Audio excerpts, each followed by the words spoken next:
All right. So I think I'm recording now. What I'm going to do today, two things. I will first talk about what we're going to do roughly on Friday, because now I don't have that machine for you to directly try it out. So you have to kind of use your computer, use your imagination and seeing the demo that I'm actually going to run. That's number one. So I'm going to tell you that how to do this, and then from that concept, from that experiment, I'm actually going to introduce a concept called JSON. And then based on the JSON, then I'm moving to talk about homework assignment. Okay, that's what I'm going to do today. So first, I want to go over, maybe I will just use this as a demo. Okay, so this is the program. Let me make it a little bit bigger.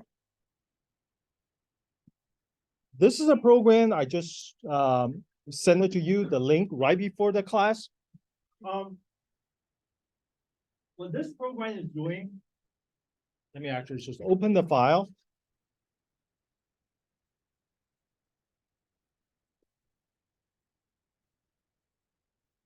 No, HW6 client, yeah. I kind of stripped down the original version of the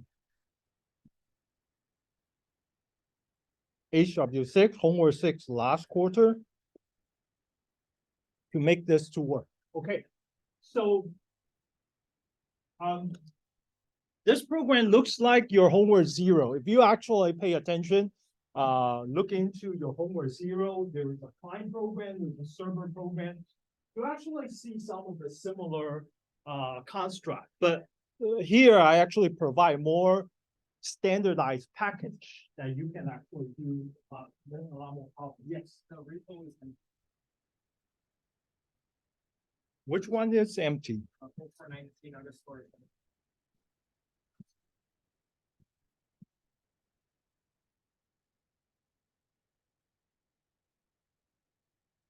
Let me see.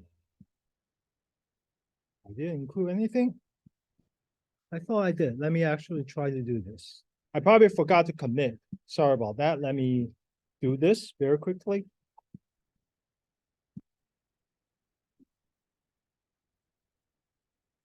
Thank you for letting me know. Okay, so now I probably forgot to do commit changes.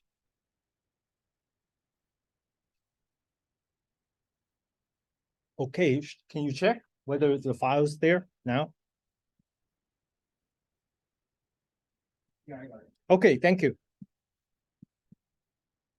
Okay, but now I'm actually going to tell you a very short program. A really short program, it can do a few things. That's interesting. So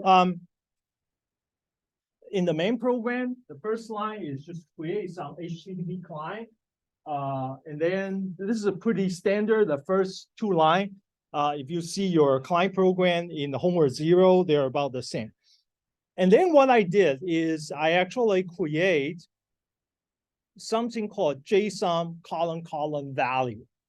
So JSON colon value is a class, is a C++ class that you install for homework assignment 0. And I create two JSON value. JSON value is actually one of the most popular class you're going to use to do a lot of things. So I create, particularly I highlight there is a list. I call it JV list.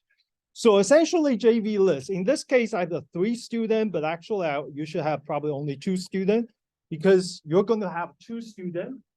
And each of you are going to have your student ID number there. So this is actually related to how I like you to work as a team. 2 of the students, you're going to work together as a team. So essentially what we did is that JV list is an array. So JSON is actually very powerful and very flexible. the way I use it is JV list 0, JV list 1. Guess what? The array concept has been operator overloaded. So here is an example of operator overloading in the JSON value. You don't know the detail, don't need to know the detail yet, but it's being overloaded if you look at the source code. So essentially, this what we did is that I actually create an array, but in a JSON format. And I haven't told you why it's a JSON. Don't worry, I'll get to that. And then what's the array? Each of the element is a string. In this case, is UC Davis, the student ID number, right? This is a student ID. Yeah, this is not user ID. This is student ID. And then what you have over here, remember over here, I actually follow the JSON RPC protocol. I create another object. By the way, HW6 client is also a class. And HTTP client is also a class. So this might be overwhelming to a lot of you that, wow, this time, first time I talked to look at what is JSON. The first time I actually look at the sense of web programming. But in object-oriented programming, essentially we define everything as object and everything as a class. You can see that I start with the client, HTTP client as an object, and I use that class HTTP client to create an object called HTTP client, lowercase. And then I use HW6 client as another class, which I basically create another object. And then I create another 2 JSON object, and then I basically polish the object with 2 student ID. That's essentially the first few lines it's doing. And then what I did is I just call a function called setName. This is a function. I call this function setName and put this particular address into there. Let me actually change the high 5555. Let me change, what's your name? Jonah, can you provide me a name, a cool name for a team? Kings or something? No. Okay, Fireball. Okay, Fireball. Did I misspell it? Okay, all right. Let me actually put a space. Fireball. Okay, so then I'm actually calling whoever on the other end, the server is going to receive it. And then that's it. That's the program. So the program is doing is I create a bunch of things.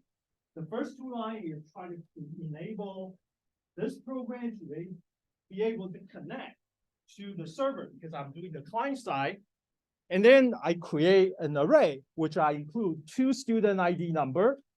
And then I basically send it to the other side. I call my client.setName, which the other program is actually going to catch it. Okay, and let's see the other side. First, let's try to compile this, okay? Okay, I compile without any trouble. Now I have this program called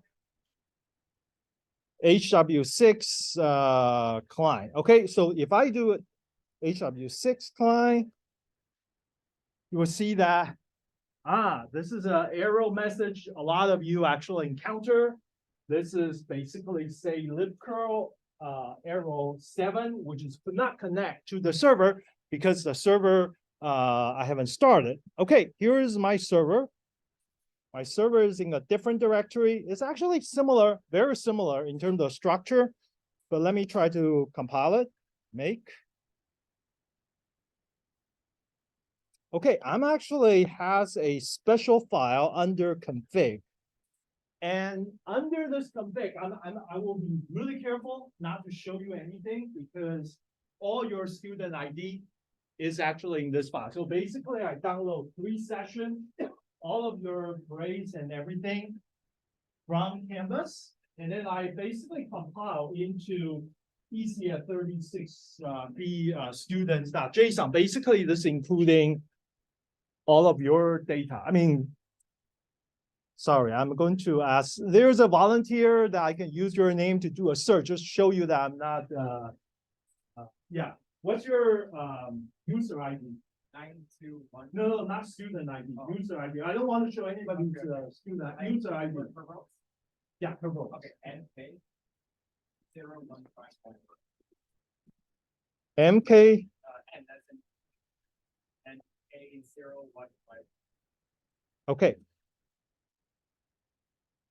I don't believe it'll show too much information. Otherwise, I'm going to kill this video. Yeah, it's there. Okay, your student ID is there. I only show this line. Anybody want to try it? I mean, just this experiment by Friday, at least you know whether you are actually in the database or not. Okay, which is important because then I can actually record it whether you're here. Of course, okay. I know some of you might just be really nice, and then you help out your friend to be able to come here. It's possible, but you have to know their student ID number.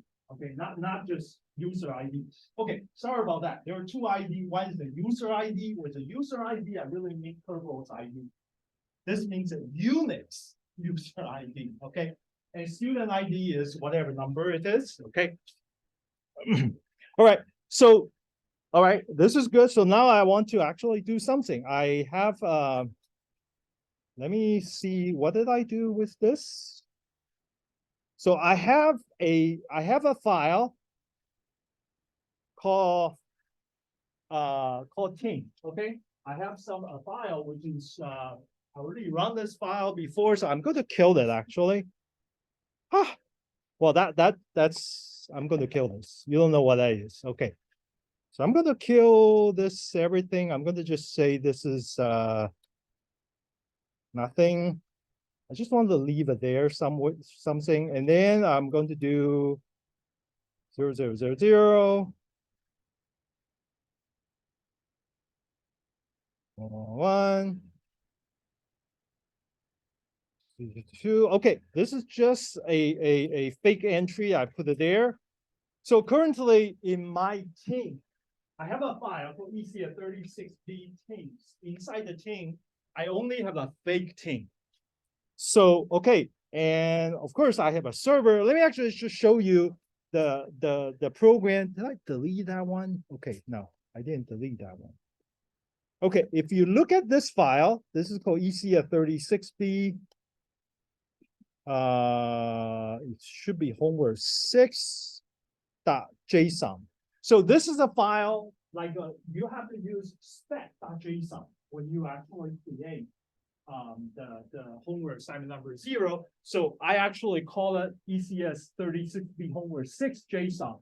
And you can see that over here, I only have one function called send name. So essentially, this particular JSON, which you deal with in homework assignment 0, is trying to define what kind of function that allow two programs to communicate. One is server, one is client. And that only function I define in this program is called set name. Basically, just set your team name, like what's your name? Fireball, right? So we're going to have this one function and then be able to do something. So let me actually show you. I just basically make clean and then make. Okay, I'm just compile everything. And now I'm going to run HW6 server. By the way, I will show you a version of this code, source code, but because this code right now, there is a config file which includes all your confidential data. So I have to basically make sure that those things are completely out of the system before I release to you. Okay, you can see now I'm actually running the server, pretty much like your homework assignment number 0, HW6 server. Now I go back to the client.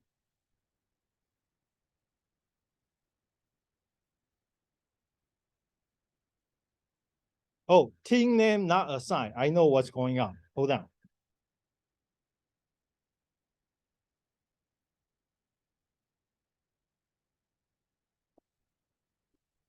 You know what? Because I run the experiment, I have to clean it.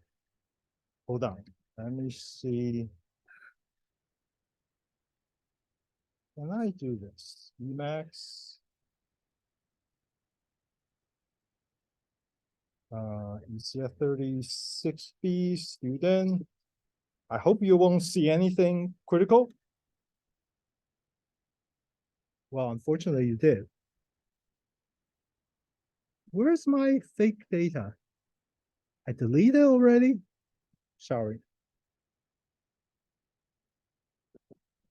Grab, hold on, grab 987 6521.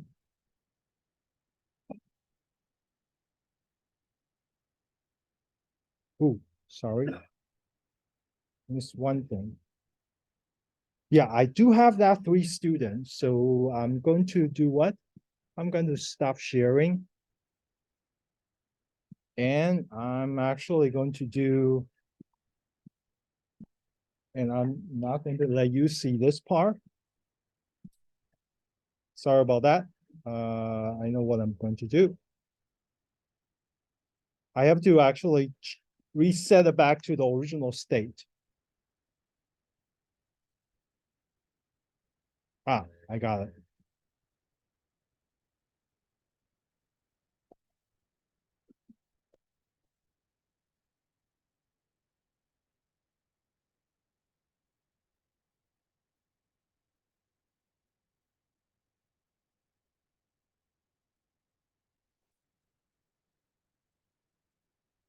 Okay, I think this time should be good.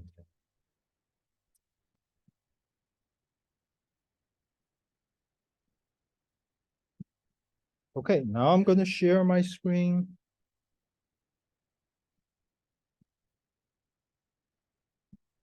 Okay, I just reset the team assignment for this. And where is my client? The client is here, server is here. I'm going to run the server again. And then I'm actually going to run the client. Okay, now you can see this side it says the status is successful. So what does that mean, successful? Successful means number one, those 2 ID are actually in my database. Those 2 names, 2 ID just submit. Number 2, those 2 ID has not been assigned to a team. So which means that each of the students can only join one particular team. Each of the team is 2 people, or some of the team could be 3 people, 3 students. So let's actually take a look. What's happening? You see that I actually update a few files. The ecs36b team and ecs36b students. I actually update all of this. So first, let's actually look at the team.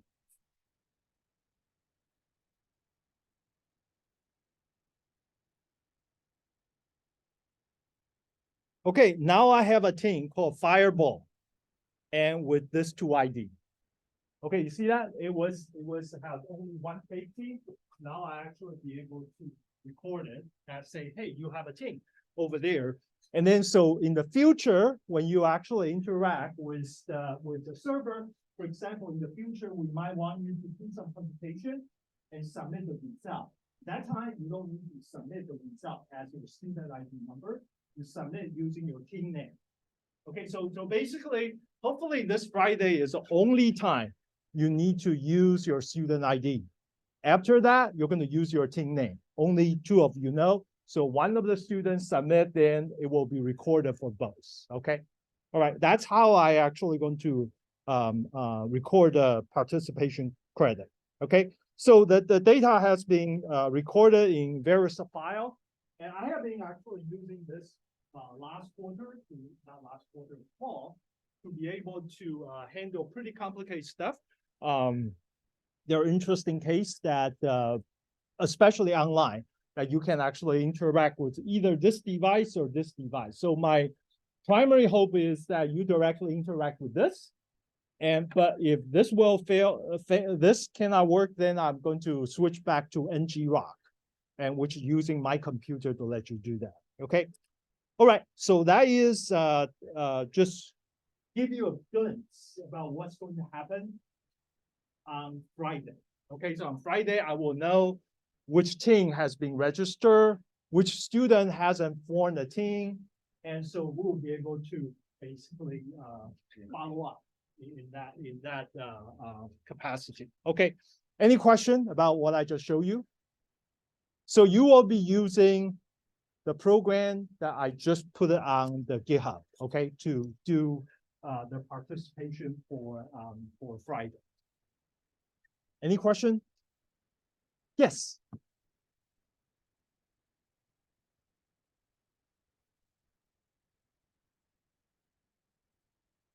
Right. Right.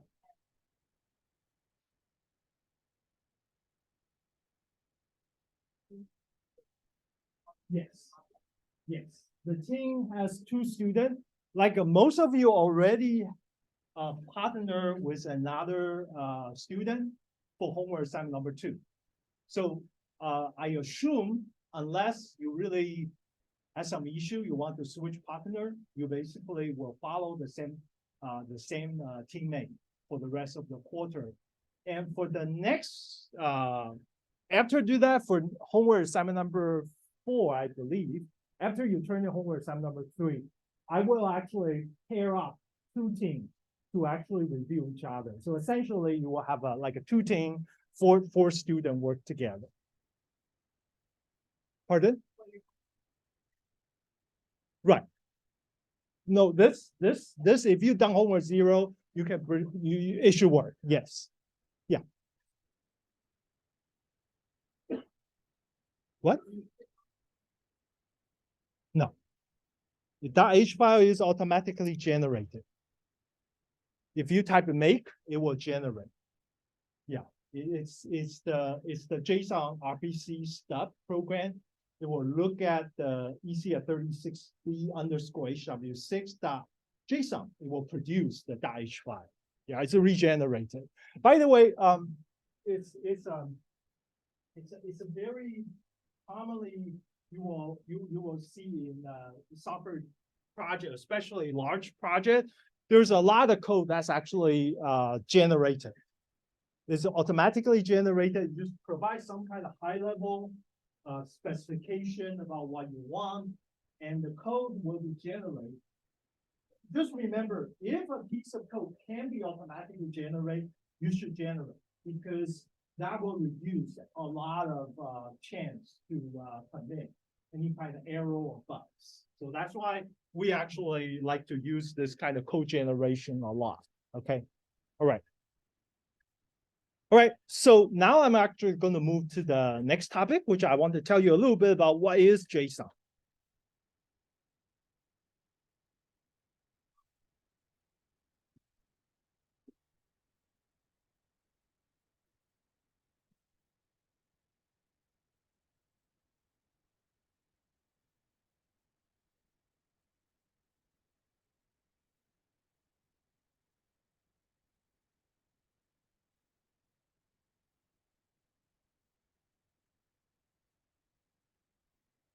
I missed it.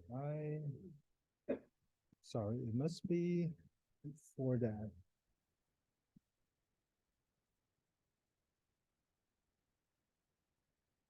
One second, wait a minute.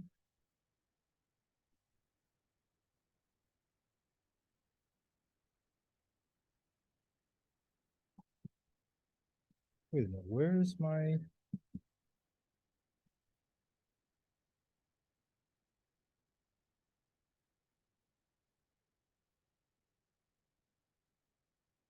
You know what? I'm actually going to directly using the code to talk about JSON instead of I thought I have a slide that specifically talk about this. Give me 1 second. Let me try one more thing. And then I'm done. I will just draw it that way. Hold on. That's not good. I already talked about JSON, and then why is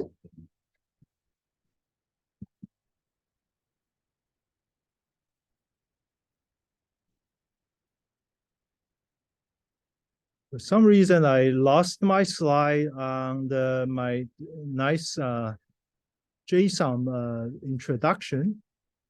That's very strange. I usually in one of this file I can have it. Let me try one more thing. This is the midterm. No, it cannot be here.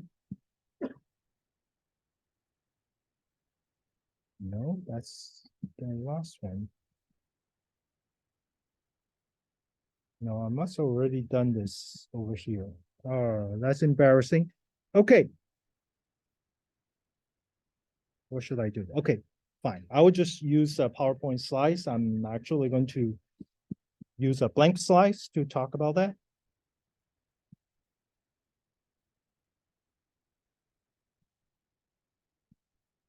Let me select. Okay, I'm going to insert a slide here.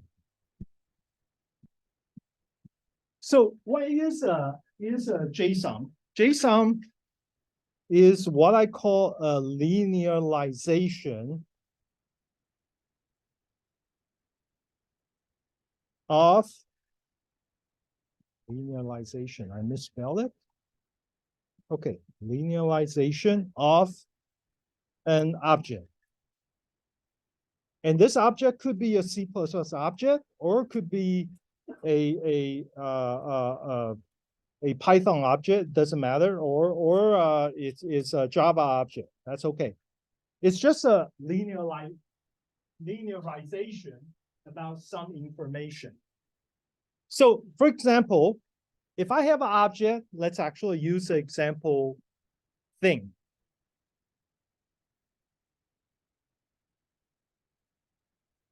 Let me go to the person and thing is over here. Yeah, okay. CD download, CD person and thing. Okay, so over here, we actually has a object called person.cpp. Oh, no, I want to go to H. Okay, so over here, if you look at the object in fact has a few attributes like a social security number, name, home, location, and since when. So you have a bunch of things that you actually represent or protected in the object. And the thing is that what is really happening in a real world application is that this will occupy memory that in your computer.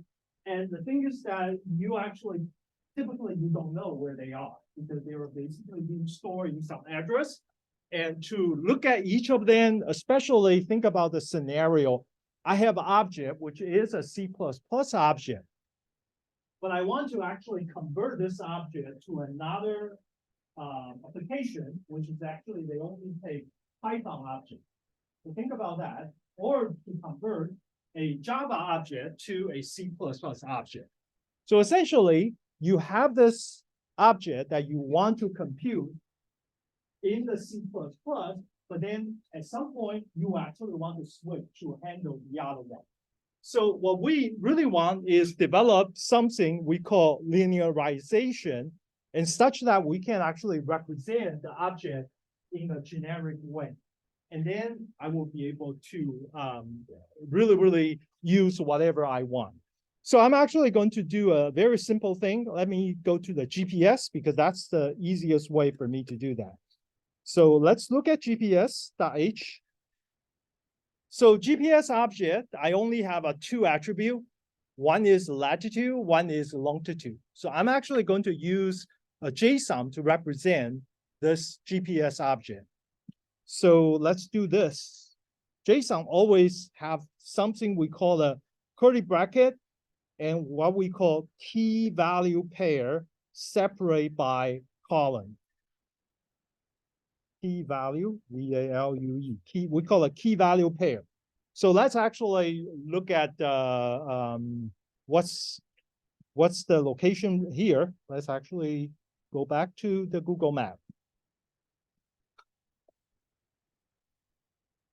Let's go to Google Map and try to find where we are.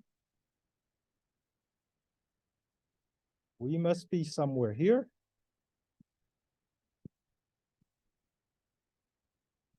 Okay, I think I'm almost there. Okay, we're in Everson Hall here, and we're actually in this room, right? So remember, if you click it, you actually see this number.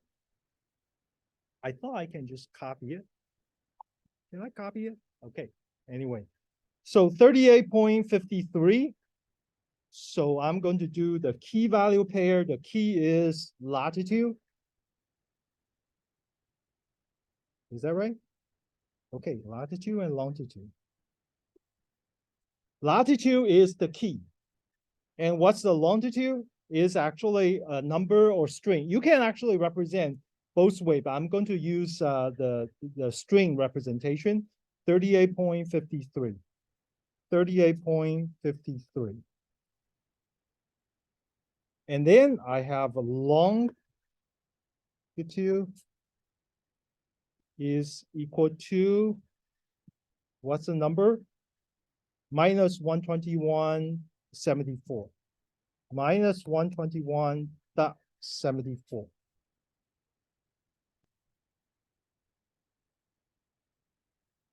Okay, so let me make it a little bit bigger. So this one is, let me make a highlight with a color. No, I actually cannot do that. Oh, okay. So this is the simplest way of linearization for the GPS object. It has two attributes, and basically it looks like this. Okay, so that is linearization for this object. And the concept of JSON is always what we call key value pair. This is the key, this is the value. By the way, you can also represent this way. You don't have to represent this way. You don't have to represent as a string. You can actually directly represent as a floating point. Looks like this. This is also acceptable as a JSON representation. Okay. All right. I just want to introduce a very simple example that you will be able to represent an object, which is the attribute is basic type. In this case, the attribute is a floating point or double, whatever. Looks like this. So I'm going to show you a more complicated example, which an object is actually contained the other object. So let's actually look at this person. So let's look at person.cpp, person.h. Okay. So when I actually represent person, you see that I have a one of the attribute called home, and one of the attribute called location. And that location itself is an object, is a GPS. So let's actually try to see how I can represent that. Of course, I cannot represent the whole thing, but I'm going to do this. I'm going to assuming this part is all the rest of the attribute. So I just put ... and then I actually, one of the attribute, the key is home. And what is the value? And then the rest of the. So this is actually a representation of a person object, which has an attribute called home. So when I say attribute, the name of the attribute is the key. And what should be the value? What do you think we should fill in here? What? Another set of curly bracket, right? So in fact, we just actually include this part here. Let me actually change the color. If assuming home is the above address, let me actually change this to purple. And let me do this. And the way it is that I'm actually going to include this part inside here.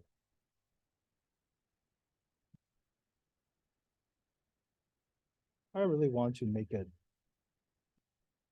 can fit in one page. Sorry about that.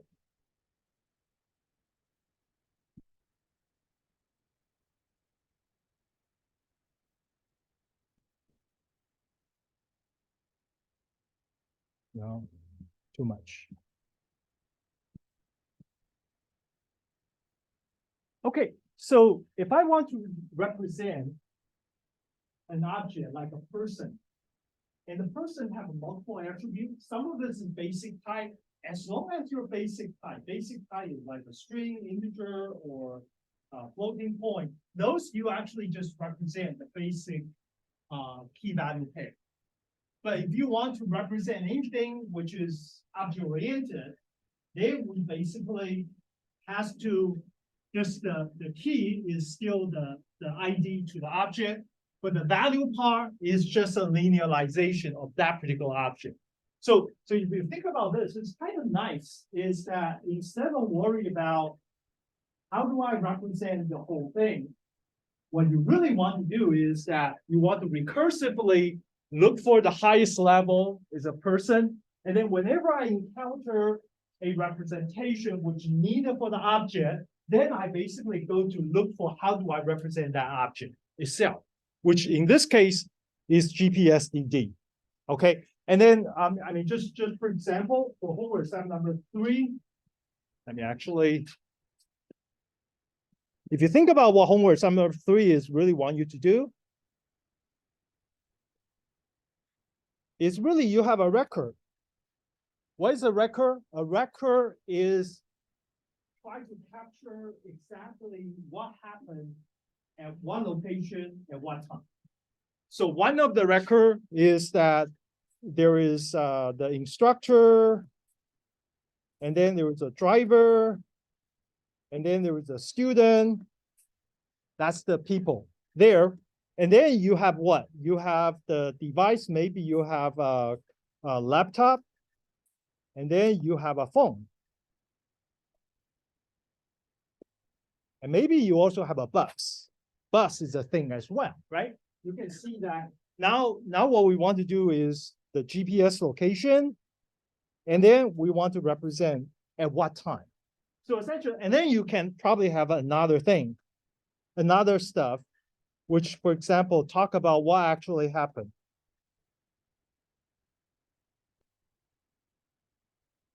At that particular moment. So that's actually a record, or you can call it event, which basically recorded what's going on. So if you think about this, then instead of thinking about a C++ object, what you want to think about is you can actually start thinking about in the linearization format. So let me actually use the next slide to actually talk about this. This is, again, homework assignment number 3. So of course you have a high level is actually the highest level JSON is basically a JSON or an object. I would just call the object for record. And inside the object that you have a few components. Number 1 is the GPS component, where this was happened. And how do you actually get the GPS part? It's just basically the way you actually put it. For example, if you have something looks like this, then inside this object, the GPS is going to be looks like this, is where, the key is where, and then the value is like this. Okay, that is basically how you're going to represent, because that's basically inside the object record. If you have this where, and then you have that latitude, longitude, this actually provides you the information about what's happening in that event as an example. Okay, but on the other hand, you actually have something else as well. Maybe you have a person. So you might want to say there is a person called driver in the record, and then over here is the whole representation of a person object.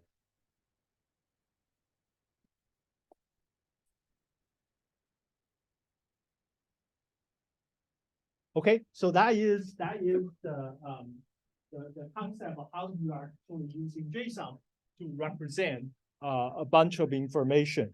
The only things I haven't told you about the JSON, which I'm going to tell you right now, is how do you actually represent array? Okay. How do you actually represent array in JSON?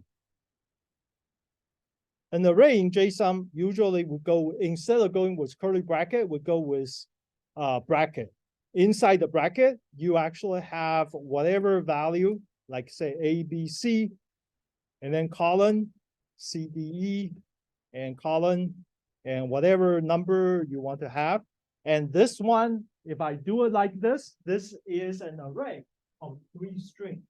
But you can also have array of 3 person. Person 1,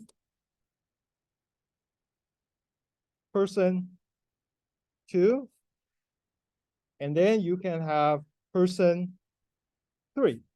You can have an array of 3 different persons. And you can have an array with different type of object as well. I use the smaller than, greater than, just show you how this should be object representation. And you can actually have person 1 with a phone and then with a laptop computer, and then with something else that you want to represent. For example, the text record that you're working on right now. Okay, so you can see that it's very possible for you to be able to use this to basically putting things together. So essentially, anything you can define in C++, you should be able to, for the information part, not for the, you can see that there's one part in C++ we're missing is the member function. It doesn't handle the function, the algorithm part of the information. It's only about the object, the information, the data itself. So it's a nice linearization about anything you want to represent as an object. Okay. All right. So just, I think we're running out of time. I just want to go back to this example before we let you go. If you look at your program, HW6 client.cpp, you can see that here, I basically create an array. JSON lists this array. And if I go to my server, sorry about that, let me actually go to my server program, which is the world, and go to the config. I have server log. You can see that the server log, this is the first log I actually received. And this part, does this remind you anything? This is actually a JSON representation. You see that? This is essentially why it's called JSON RPC is because the communication between the client server is actually in the JSON format itself. By the way, 85% of the internet traffic today is follow this format. Okay, so what I did, you can see that the first key value pair is action, and the name, the value is a set name. That's actually because that's my first argument. The second argument you see is a student list. And what is a student list? Can somebody tell me what this is? This is an array, right? So it's key value, the value could be regular, value could be array.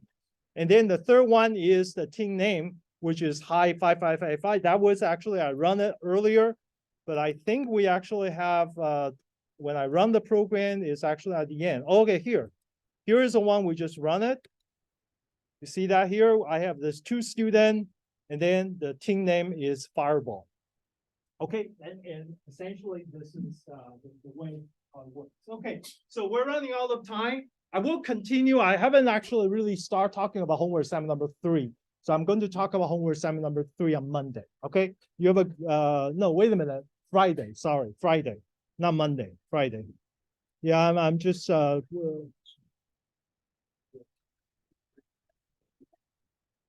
yes, I'm listening. We can hear. Yes, And just sorry, today.